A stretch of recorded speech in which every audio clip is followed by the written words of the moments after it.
এক ছিল এক বিশাল ঘন জঙ্গল।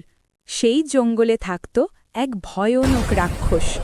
রাক্ষসটা প্রতিদিন গ্রামে এসে মানুষের কাজ নষ্ট করত, সবাইকে ভয় দেখাতো, আর গ্রামের লোকেরা তাতে খুব কষ্ট পেত। একদিন গ্রামের সবাই মিলে ঠিক করল, এভাবে আর চলতে পারে না। তারা বুদ্ধি করে রাক্ষসটাকে ধরার জন্য জঙ্গলের পথে এক বড় ফাঁদ বাঁধল। পরদিন রাক্ষসটা আবার গ্রামে আসার পথে হাঁটছিল। হঠাৎ ধাড়াম, সে সেই ফাঁদে পড়ে গেল। গ্রামবাসীরা তাকে ঘিরে ধরল।